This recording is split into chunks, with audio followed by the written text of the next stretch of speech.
Jesus curses a fig tree. In this video, we will discuss the story of the cursing of the fig tree as mentioned in the Gospels of Matthew and Mark, and reveal the main differences and contradictions between the two accounts.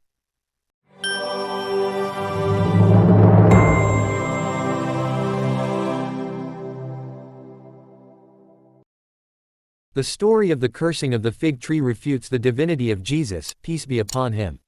What I will present in this video is only to establish the argument, as I do not believe that Jesus, peace be upon him, would act in such a way. The Gospel of Matthew chapter 21, verses 18 to 19 says, "Now in the morning, as he returned to the city, he was hungry.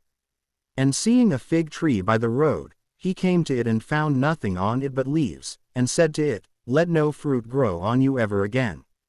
Immediately the fig tree withered away."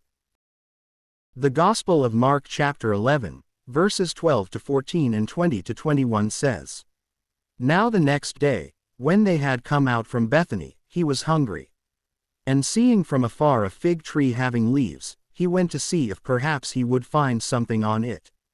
When he came to it, he found nothing but leaves, for it was not the season for figs.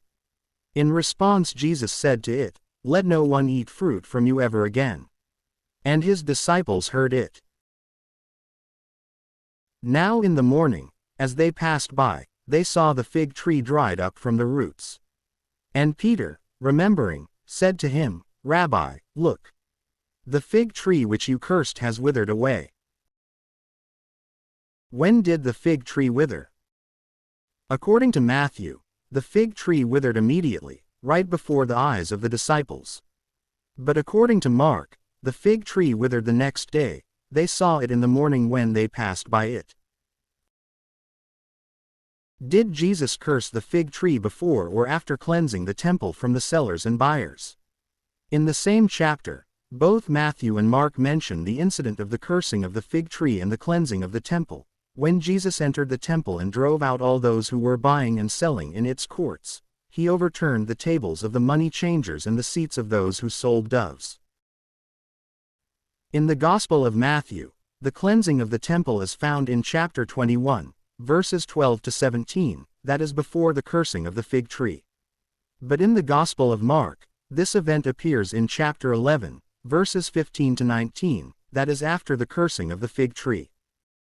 So, the order of events in Matthew is, Jesus cleanses the temple first, then curses the fig tree, which withers immediately. In Mark, the fig tree is cursed first, then the cleansing of the temple happens, and the withering of the tree is only seen the next day.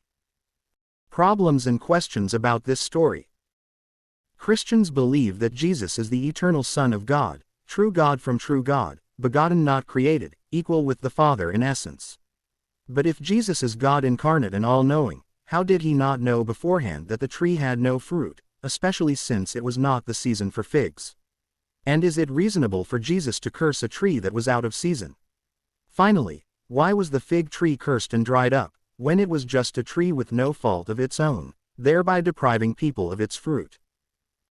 To resolve the difficulties in this story, Christian scholars offered a symbolic interpretation, viewing it as Jesus' judgment on Israel for its religious hypocrisy and lack of spiritual fruit, rather than an act of aggression against the tree itself.